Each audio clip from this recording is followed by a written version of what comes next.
aikamoinen viikonloppu. Kyllä on ollut kaikkea taas sattunut ja tapahtunut, mutta ei. Onneksi ollaan täällä.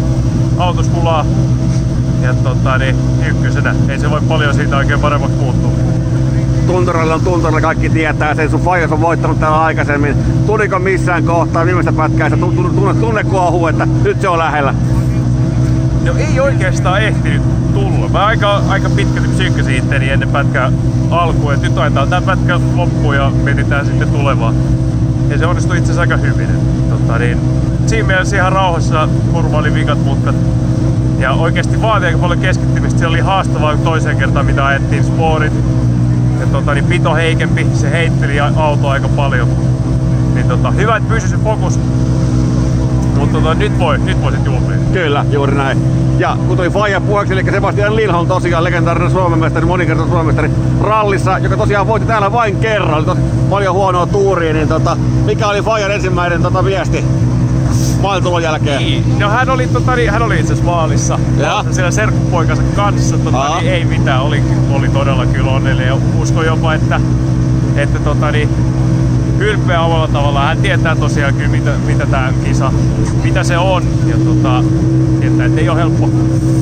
Mutta ei, hän oli onnellinen. Kyllä, juuri näin. Ja Ruotsiko oli seuraava, Ruotsin MM-ralli. Ja niin sä puhuttiin etukäteen siitä, että oli tavallaan tärkeintäkin voittaa tää, koska sulla jää nyt Kouvola väliin.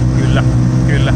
Ei tää oli tärkeä pisteiden suhteen, tietysti kun ne on, täältä saa niin paljon kovat pisteet kuin muistaessa niistä. Kyllä. Ja niin, rauhallisin mieli voi lähteä tosiaan Ruotsiin nyt. Ei tarvii SM-sarjaa murehtia sen puoleen. Ootko mitä tavoitteita asettanut Ruotsin suhteen? No siellä tulee olemaan kova kasti ihan takuvarusti kuskeissa. Siellä on kuitenkin yksi VRC-kuski. Ei tosi paljon kovatasosta. Jos 5 sakkiin ehtisi, se olisi todella hienoa, mutta tuskin tulee olemaan ihan helppo sekään. Pari sanaa autosta vielä. Pieni jotain probleemi mahtui viikonloppuun, mutta kuitenkin maaliin päästiin. Sano muutama, millainen auto on ajaa. Se on hieno auto ajaa. Se on hyvin erilainen kuin Skoda omalla tavallaan. Se on palassiltaan vähän yliohjaavampi. Se ei pitää vaan tottua, se saa vähän paiskoa enemmän. Pito on kyllä hyvin ja silleen rauhallinen kuitenkin käyttäytymään, kun vaan rattiin saa kyllä toisaalta jauhaa paljon, mutta kyllä se hyvin seuraa.